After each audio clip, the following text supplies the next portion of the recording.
VGF কাঠের চাউল দেওয়া লাগবে কয় কেজি? 10 কেজি, মাপা হচ্ছে 8 সের। একজন যা বলতে, চেয়ারম্যান সাহেব লেখা আছে 10 কেজি 8 সের হলো, এর নাম কেটে দিত, এর নাম কেটে দে। জোরহাত করে বলতে, যা দিচ্ছেন তাই, যা দিচ্ছেন তাই, তাও কাঠের না ভাই। কে রে, তোর চাউল না মারলে আমি চামচা পারবো কি দিয়ে রে? ডালে বসে আম পাড়তিছে, বাগানের মালিক কয় আমি খাইনি, বউ চল কেউ খাইনি, আর তুই আমার গাছে চড়ে আম পাড়তেছিস, তোর বাপক যা বিচার দে মোরে, এই তোর বাপক যা বিচার দে মোরে। ছেলে খালি মুসকে মুসকে হাসে। বাগানের মালিক বলে, হাসিস কেন? বলে, বাবা কোথায় খুঁজবার যাবেন, বাবাও আর এক গাছত চড়ছে। তাকায় দেখে ওর বাপ খালি আম পাড়ে আর বস্তা ভরায়। গাছের নিচে বসে বলে, আল্লাহ বিচার দেবো কার কাছে? বেটাও চোর, বাপও চোর। আজকে আমাদের বাংলাদেশে বিচার দিবেন কার কাছে? সব শালাই চোর। জোরে কোন কথা কন না, কথা কন না। কারণ মায়েরা যদি ভালো না হয়, পেটের বাচ্চা ভালো হবে না। খালি কান্দে, খালি কান্দে। কে কান্দে? ওর কান্দন শুরু করছে সিজার করার পর থেকে, জানেন? কারণ 2 দিন পরে নর্মালি বাচ্চা হবে, 2 দিন পরে নর্মালি বাচ্চা হবে। কিন্তু ডাক্তারের কাছে গেছে, ডাক্তার টাকা কামাইয়ের জন্য বলতেছে পানি শুকে গেছে, পানি নাই, একটু বেকা হয়ে আছে, কি করবেন? তাহলে কাটাই বার করেন, 2 দিন পরে এমনি হবে। আর টাকা কামাইয়ের জন্য 2 দিন আগে যা দেখে ঘুমই ছাড়েনি, ওই পেটের মধ্যে ঘুম পাড়তেছে। তখন ডাক্তার কয়, রে পেটও কাটনো, তো সে এতন পায়নি, কি করি? তখন বার করে এই ঠ্যাং ধরে এইরকম একটা ঘুরুন দেয়, এই ঘুরানে মাথার ঝাঁকিবে, এই করে কান্দা ওঠে। এই বাচ্চারা জীবনে কোরআনের মাহফিলে ঠিক মতো বোঝা পারবি না। ও যে ঝাঁকি খাসা, এর নাম হলো সিজার করা। জোরে কোন কি করা? শোনেন, 3টা জিনিস মনোযোগ দিয়ে শোনেন। ডাক্তার আমি বহু ডাক্তারকে জিজ্ঞাসা করছি, ডাক্তারের বইয়ের কোনোদিন সিজার লাগে না, মৌলবীর বাড়িতে কোনোদিন মিলাদ হয় না, পীরের বউ কোনোদিন মুরিদ হয় না। জোরে কোন কথা ঠিক কিনা? খুব খেয়াল করবেন, যারা ডাক্তার, বড় বড় ডাক্তার, তারকে বইয়ের বাচ্চা হয় নর্মালে, সিজার করে না। কারণ সিজার করলে বাচ্চার ক্ষতি, মায়ের ক্ষতি। আর 2 নম্বর হলো আমাদের মতন মৌলবী যারা, এরকে বাড়িতে কোনোদিন মিলাদ হয় না, কারণ এরা জানে মিলাদ একটা ফাও জিনিস। এরা পরের বাড়ি পড়াবে, কিন্তু নিজের বাড়িতে হবি না। আর 3 নম্বর হলো পীরের বউ মুরিদ হয় না, কারণ পীরের বউ জানে আমার পীরে 1 নম্বর লুচ্চা, মাঝে মধ্যে মুরিদের বউয়ের দিকে চোখ মারে। খোঁজলে দেখবেন একটা পীরের বউ মুরিদ না। তাহলে কয়টা করলেন? 1 নম্বর কি, ডাক্তারের বউয়ের কি লাগে না? জোরে কোন কি লাগে না? মৌলবীর বাড়িতে কি হয় না? আর পীরের বউ, এই 3টা জিনিস খেয়াল করবেন। আপনাদের এলাকায় ছেলের বউকে আপনারা কি কন? বৌমা কন না? আমাদের বগুড়াতে কয় বৌমা, বৌমা।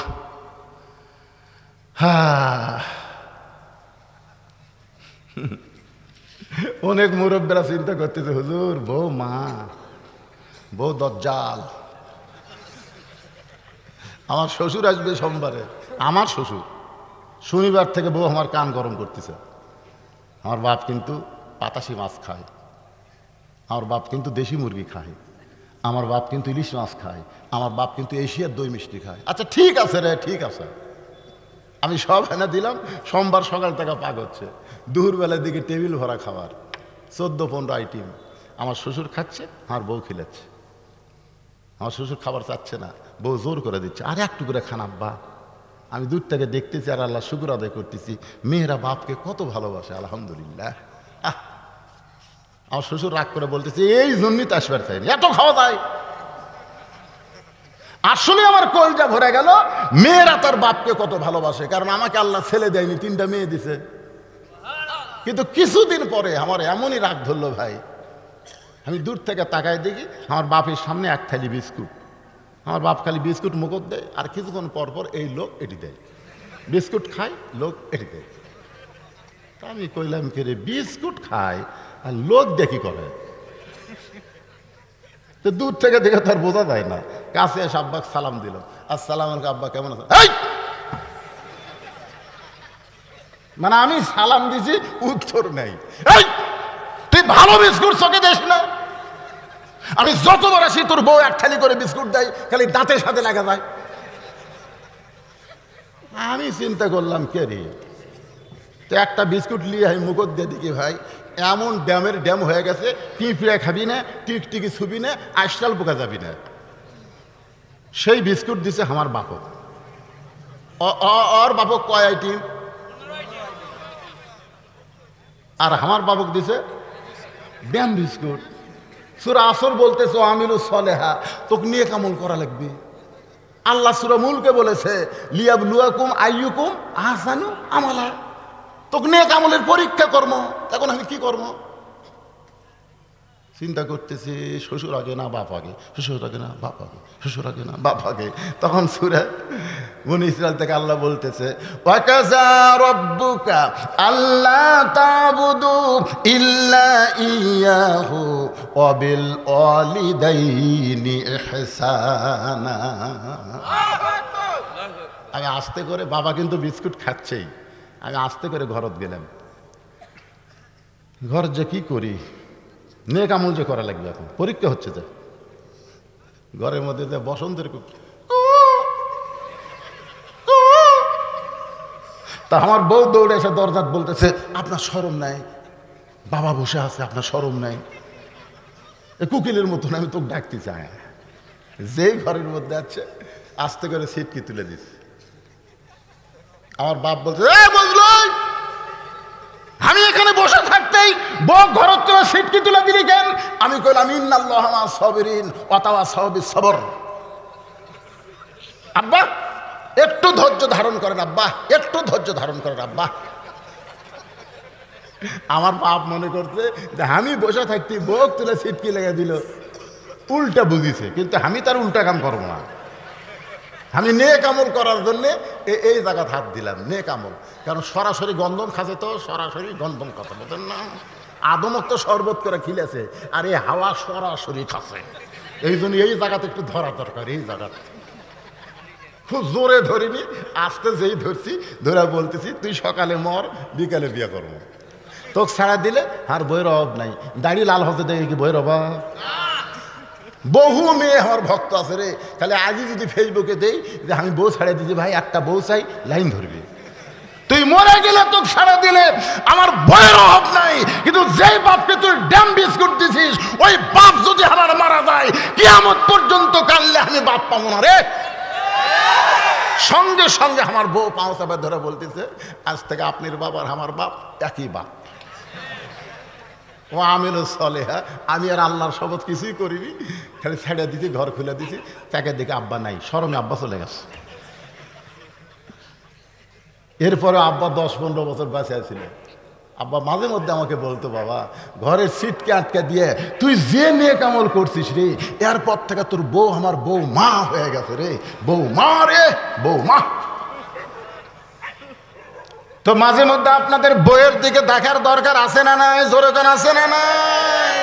দেখবেন আপনার বউ তার বাপের বাড়ির আত্মীয়র সঙ্গে কেমন করে, আর আপনার বাড়ির আত্মীয়র সঙ্গে কেমন ব্যবহার করে। এটা ছেলে হিসাবে নেক আমল দেখার দরকার আছে না নাই?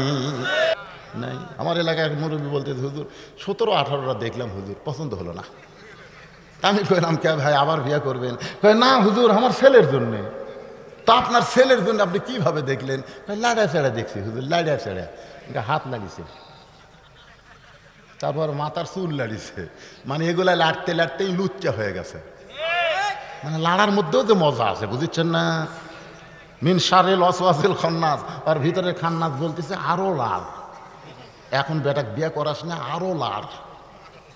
আপনারা বলেন তো ছেলে বিয়ে করানোর জন্য বাপে মেয়ে দেখা জায়েজ আছে? এক বাক্যে জোরে বলবেন জায়েজ আছে? শুধুমাত্র যেই ছেলে বিয়ে করবে সেই ছেলে এক নজর দেখতে পারবে, এছাড়া অন্য কারো দেখার অধিকার নেই। 5 তলার উপরে উঠে 1.5 লাখ টাকার খাট, 12,000 টাকার কম্বল ওরে তামানে দিয়ে 9টার সময় বলতেছে আমার বাড়ি আমার ঘর আমার নামাইকে, আমার বাড়ি আমার ঘর আমার নামাইকে। রাত 3টার সময় শোনেন, রাত 3টার সময় একটা ভূমিকম্প। ধরে কোন কি ভূমিকম্প? ওই তুরস্ক সিরিয়াত শোনেননি ভূমিকম্প? ওই এত ফোর্সে নামছে যে কম্বলের মধ্যে লঙ্গি খুলে আছে, ওটা পর্যন্ত পড়ার টাইম পাইনি, ন্যাংটা হয়ে নামছে। জোরে কেন কি হয়ে নামছে? ফেরেশতাকে আল্লাহ 9টার সময় করলো হামাক নামাইকে, আর 3টার সময় তুমি ন্যাংটা করে নামালে। আল্লাহ বলতেছে জনগণ যখন নামাবার পারবি না তখন হামাকি নামান লাগবে, আর আমি যখন নামামো তখন কাপড়ে চুপড়ে না ন্যাংটা করে নামামো। জোরে কোন কথা ঠিক কি না? কেন আমার সঙ্গে সকলে পড়েন, সকলে পড়েন। তো ইজ্জুমান তাসা পড়েন, তো ইজ্জুমান তাসা ও তুজিল্লুমান তাসা বিয়াদিকাল খায়র ইন্নাকা আলা কুল্লি শাইইন কাদির। এখন আমি ক্ষমতা চেয়ারত বসে ক্ষমতা পাচ্ছি। ধরে কোন কথা ঠিক কি না? মনে করেন আমি দ্বিতীয় বক্তা, মনে করেন প্রধান বক্তা এসে সাইডে বসে আছে, আমি বললাম নামো না রে, নামো না। আল্লাহ কোথা তুই নামবো না? আজকে আমরা অনেকে ক্ষমতার চেয়ার ফেয়ে নামো না রে, আমার নামাই করে জনগণ বলতেছে আমরাও কিছু করবো না রে। আল্লাহ করে তর্ক লাগবি না, আমি আল্লাহ সামান্য একটা ঝাঁকি দিব, ন্যাংটা করা নামামো। জোরে কোন কথা ঠিক কিনা? অ্যাঙ্গেলে মার হবি, ডাইরেক্ট কোনো কথা হবি না। জোরে কোন কথা ঠিক কিনা? ও দো ইলা সাবিলি রব্বিকা বিল হিকমা। হায় রে, কি মনে করতেছেন এইভাবেই চলবি? জোরে কোন এইভাবেই চলবে। আমি যখন 2টার সময় আমার ড্রাইভার নামা দিতে, বুঝছেন ভাই, দরজাত নামা দিতে যে হুজুর গাড়ি নিয়ে আমি গ্যারেজত গেলাম, আপনি বাসাত যান। কেবল গেট খুলেছি, 4টা কুত্তে আমাকে ধরছে, 4 কুত্তে 4 দিক থেকে খাও খাও করে আমাকে ধরছে। আমি দোয়া ইনুস পড়ি, কুত্তে লড়ে না। আমার আয়াতুল কুরসি পড়ি, বুকত ফুঁক দিয়ে কুত্তে লড়ে না।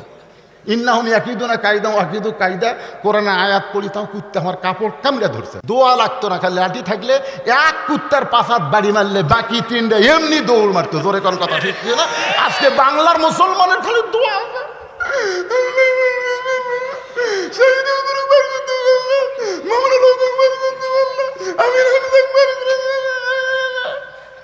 খালি দোয়া আছে কিন্তু হাতত কি নাই? জোরে কোন কি নাই? মাঝে মধ্যে উঠে কেড়ে না না, আপনারা যদি মনে করেন, শোনেন কথা কই, এই যে কোরআন শরীফ আমার সামনে, শোনেন। 2007 সালে আমার ডায়াবেটিস ধরা পড়েছে। 2007 সালে, 14 সালে ডাক্তার আমার বডি পরীক্ষা করে বলতে যে হুজুর আপনি যে ওয়াশ করার কারণে পেশাব লাগে, আপনি পেশাব বন্ধ করে ওয়াশ করেন, এই করার কারণে আপনি কিডনির উপরে স্পট পড়ছে। আপনি যদি এইভাবে ওয়াশ করেন, কারণ যখন ওয়াশ করেন ঝাঁকিতে পেশাবের থলি ভরে যায়, আপনি 1 ঘন্টা পর পর পেশাব করবেন, পেশাব করে সবার ওয়াজ করবেন। তা আমি বললাম কে ভাই 1 ঘন্টা পর পর পেশাব করে ওয়াজ করবার তাহলে জনগণ দাওয়াত দিবি, তাহলে ওয়াজ বন্ধ করে দেন, ওয়াজ বন্ধ করে দেন। আমি শোনেন, বিশ্বাস করেন যে কোরআন আমার সামনে, আমি পরের মাহফিলে এসে যে 1 ঘন্টা দেখি কিটকিট করতেছে, আমি তখন কোরআন শরীফের হাতে ধরলাম, দেখেন আমার মতো এরকম ধরে বললাম অনুনাজ্জিলু মিনাল কোরআনি মা হুয়া শিফাউ ওয়া রাহমাতুল লিল মুমিনিন। আল্লাহ তুমি বলেছো কোরআন যাবতীয় রোগের ঔষধ, আল্লাহ সেই কোরআনের ওয়াজ করতেছি, মানুষ পাগলের মতন শুনতেছে, আমাকে পেশাব বন্ধ করে দেওয়া যায় না? বিশ্বাস করেন 15 মিনিট পর্যন্ত আমার কিটকিট করেছে, তারপর থেকে কিটকিটি বন্ধ হচ্ছে, এরপর থেকে ঘন্টার পর ঘন্টা ওয়াজ করি, আর ঘড়িও ধরি না। পরে 21 সালে আবার দেখাবার গেলাম, কিডনির খবর কি, হাইরে তেলতেলা, একটু স্পট নাই। তাহলে আমি যদি পেশাব বন্ধ করে ওয়াজ করে পারি, তা আপনার পেশাব বন্ধ করে ওয়াজ শুনবার পারেন না?